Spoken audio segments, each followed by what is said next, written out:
ہیں وہ بے حد و بے حساب ہیں، اس لیے کہ جس کے فضائل و مناقب اور خصوصیات بیان کرنے والی ذات خود رب ہو، واہ، تو اس کے مناقب اور فضائل کا انتہا احاطہ کرنا ایک انسان کے بس کی بات نہیں ہے۔ درست۔ مگر ہمیں ضرورت اس بات کی ہے کہ ہم قرآن، سنت اور سیدنا صدیق اکبر کے حالات زندگی کو سامنے رکھتے ہوئے آج کے اس دور کے جو مسائل ہیں ان پر گفتگو کریں۔ واہ۔ اور وہ کیا ہے کہ آج سب سے بڑا مسئلہ جو مذہبی حوالے سے ہے وہ ہے اہانت کا، اور وہ ہے کسی کے بارے میں کم و بیش بولنے کا۔ ٹھیک۔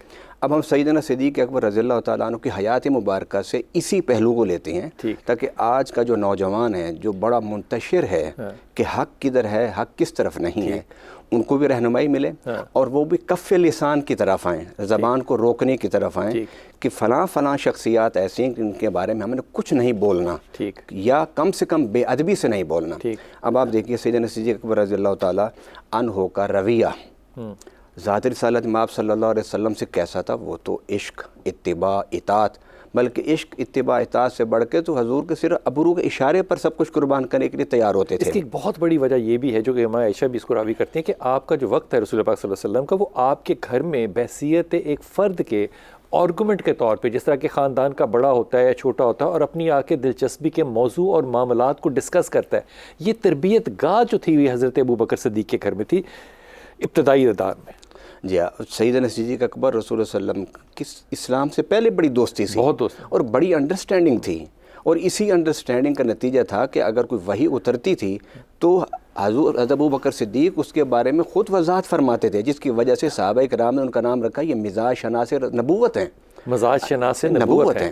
اچھا، اب میں بات کر رہا ہوں کہ ہمیں اس دور پر مسئلے کو حل کی طرف آنا چاہیے۔ اس بات کو تھوڑا سا ایکسپلین کر دیں کہ وہ جو کیفیت ہے کہ جو اختلافی پہلو ہیں یا دوسرے کے نقطہ نظر ہیں ان کو ایکسپلین کرنے کی کیپیسٹی، جی ایسا ہی ہے نا؟ بالکل ایسا ہی ہے۔ اب آپ دیکھیے کہ حضرت صدیق اکبر رضی اللہ تعالیٰ عنہ سے کسی نے پوچھا کہ آپ کے حسن سلوک کا سب سے زیادہ مستحق کون ہے؟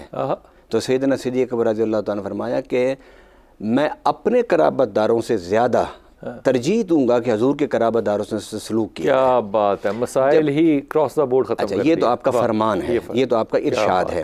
ایک دفعہ مولا علی کرم اللہ تعالیٰ وجہ الکریم اور سیدنا صدیق اکبر نماز عصر پڑھ کے باہر نکلے تو سامنے شہزادہ حسن نظر آئے، تو سیدنا صدیق اکبر رضی اللہ تعالیٰ عنہ نے کندھے پر بٹھا لیا، اور کندھے پر بٹھا کے مولا علی سے کہتے ہیں علی میں نے اس لیے اس کو کندھے پر نہیں بٹھایا کہ یہ تیرا بیٹا ہے۔ تو مولا علی مسکرا کے کہتے ہیں، فرماتے ہیں کہ پھر کیوں بٹھایا ہے؟ وہ کہنے کے کہ یہ شکل مصطفیٰ ہے، اور فرمایا کہ یہ کیوں تم لے کے گھوم رہے ہو مدینہ کی گلیوں میں؟ انہوں نے کہا میں نے چند دن پہلے آقا کو دیکھا ہے، تو میں نے کہا کہ آقا کی اس سنت پر عمل کر لوں، شاید اسی سے میری نجات ہو جائے۔ اب یہ آپ دیکھیے کہ جب یہ معاملہ تھا، یہ تو ایک بات ہے، اس جیسی ہزاروں باتیں قرآن و سنت میں موجود ہیں۔ جب امام حسن کو کندھے پر اٹھا کے پھر رہے ہیں اور ان کو ادب کر رہے ہیں، ان کا احترام کر رہے ہیں، اور اس کے ساتھ سیدنا ابو ہریرہ کی حدیث سنیے، وہ فرماتے ہیں کہ جہاں بھی ان کو ان دو شہزادوں میں سے کوئی شہزادہ نظر آ جاتا وہ ان کو پکڑ کے وہاں بٹھاتے، پھر اپنے دستار اتار کے ان کے پاؤں کو صاف کرتے تھے۔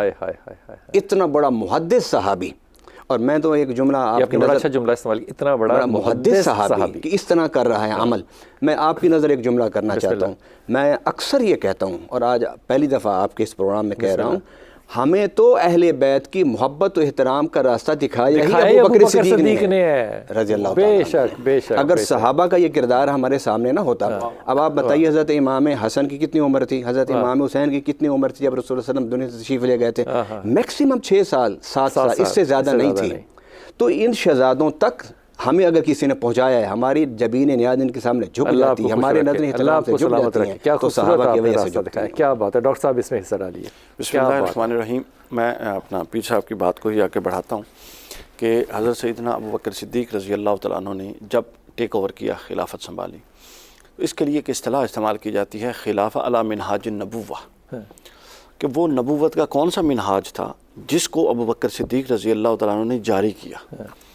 دیکھیے، ایک شخصیت کے بہت سارے پہلو ہوتے ہیں، ہمارے ہاں ایک روٹین یہ بن گئی ہے کہ ہم ان بڑی شخصیات کو ہمیشہ ماورائی اسپیکٹس میں دیکھنے کے عادی ہو گئے. درست ہے آپ کی بات. اور پریکٹیکلی جو انہوں نے بیئر کیا اور جو انہوں نے کنٹریبیوٹ کیا اس کی اہمیت توجہ کم ہوتی ہے. توجہ بھی کم اور اہمیت بھی ختم کر دیتے ہیں. ان کے لیے تو مسئلہ ہی نہیں تھا, وہ تو یوں اشاروں سے معاملات چلاتے تھے. حضرت بکر صدیق رضی اللہ تعالیٰ کا جو پہلا خطبہ ہے خلافت کے بعد, اس کے 4 نکات میں نے عرض کرنے ہیں. آپ دیکھ لیں, ایک فرد کے لیے, ایک دانش مند کے لیے, ایک سربراہ کے لیے, ایک مملکت کے ریاست کے سربراہ کے لیے, میں کہتا ہوں جی دانش اور سنجیدگی کی حدیں مک گئی.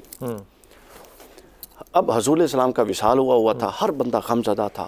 حضرت عمر فاروق جیسا بندہ اپنے حواس قائم نہیں رکھ سکا, اور فرماتے تھے کہ کوئی یہ کہے کہ رسول اللہ وصال فرما گئے ہیں تو میں یہ کر دوں گا. حضرت بکر صدیق خطبہ دیتے ہیں اور فرماتے ہیں کہ جو محمد رسول اللہ صلی اللہ علیہ وسلم کی عبادت کرتا تھا تو وہ اللہ کے پاس تشریف لے گئے, اور جو اللہ کی عبادت کرتا ہے تو اللہ تو موجود ہے. آپ اس جملے کی جرت اور اس کی آپ اندازہ کر سکتے ہیں کہ بندے کا ویژن کیا کلیئرٹی ہوگی, اور اس کی مطلب پرسنل سٹرینتھ کیا ہوگی کہ وہ کھڑا ہو کے کس موقع پہ, اور کس موقع پہ بات, جب جذبات جو ہیں وہ ابھرے ہوئے ہیں. جذبات ابھرے ہیں. عمر خطاب نے تلوار نکالی ہوئی ہے, دوسری بات کھڑے ہو کے وہ یہ پھر فرماتے ہیں کہ لوگوں میں جب خلیفہ بن گئے, امر خلافت کا واری ہوگی, مجھے خلافت دے دی گئی ہے لیکن میں تم سب سے بہتر نہیں ہوں. یہ لفظ سن لیجئے, ٹھیک ہو گیا, یہ طبقات ابن سعد میں ہے. مجھے خلافت دے دی گئی ہے لیکن میں تم سب سے بہتر نہیں ہوں. قرآن نازل ہوا, رسول اللہ نے اپنا طریقہ بتایا, ہم سب نے سیکھا. پس جان لو کہ تمام سب لوگوں میں تمہارے نزدیک عقل مند میرے نزدیک تم میں وہ ہے جو سب سے زیادہ متقی ہوگا. واہ, ٹھیک ہو گیا. اس کے بعد فرماتے ہیں اور جو تم میں سب سے زیادہ گناہ گار ہوگا, بد کردار ہوگا, وہ سب سے بڑا حماقت والا شخص ہوگا. اس کے بعد فرماتے ہیں, اس کے لیے میں نے یہ ساری تمیز باندھی جو اب جملہ آ رہا ہے. فرماتے ہیں جو تم میں سب سے طاقتور ہے وہ میرے نزدیک سب سے کمزور ہوگا جب تک کہ میں اس سے حصہ لے کے کمزور کو نہ دے دوں. کیا بات ہے یار. اور جو تم میں سب سے کمزور ہے وہ میرے نزدیک سب سے طاقتور ہوگا جب تک کہ اس کا حصہ اس کو پہنچا نہ دے. اور آخری جملہ فرماتے ہیں کہ اگر میں اچھا کروں تو میرا ساتھ. پھر کہہ دیجئے یار, یہ جملے میں بڑا لطف ہے, کیا ایڈمنسٹریٹو بات ہے. ہاں, تم میں سے جو طاقتور ہے وہ سب سے کمزور ہے, اس سے لے کے میں اس کا دوسرے کو دے نہ دوں, اور جو کمزور ہے وہ سب سے طاقتور ہے جب تک اس کا حصہ نہ اس کا حصہ اس کے سپرد نہ کرے. اور پھر فرماتے ہیں کہ میں ایجاد کرنے والا نہیں ہوں, اتباع کرنے والا ہوں. یہ بڑا خیر ہے اس جملے میں. کیا بات ہے. میں ایجاد کرنے والا نہیں ہوں, اتباع کرنے والا ہوں, لہٰذا اگر میں اچھا کروں تو میرا ساتھ دو, اور اگر میں غلط کروں تو مجھے سیدھا کر دو. کیا بات. یہ ہے اسلام, شخصیت, کردار اور خلافت راشدہ. کیا بات ہے. میں ایجاد کرنے والا نہیں ہوں, میں اتباع کرنے والا ہوں. اب یہاں پہ ایجاد کرنے والا نہیں ہوں, اتباع کرنے والا, اس جملے کے اوپر سوال یہ ایک پیدا ہوتا ہے کہ جب قرآن کو اکٹھا کرنا کی باری آئی تو پھر آپ کا کیا رد عمل تھا, اور جب حضرت اسامہ کے لشکر کو بھیجنے کی باری آئی تو تب اتباع کیا تھی, یہ فرمائیے. دیکھیے, قرآن کریم کے جمع آوری کا معاملہ بڑا اہم معاملہ ہے. نبی کریم صلی اللہ علیہ وآلہ وسلم کے دور مبارک میں قرآن کریم مختلف اشیاء پر لکھا جاتا تھا, لیکن سب سے بڑھ کر جو خطہ عرب کی ایک کوالٹی تھی وہ تھا لرن بائی ہارٹ, یعنی دل میں یاد کرنا. اور وہ اور یہ ان کے لیے کوئی اچنبھا نہیں تھا.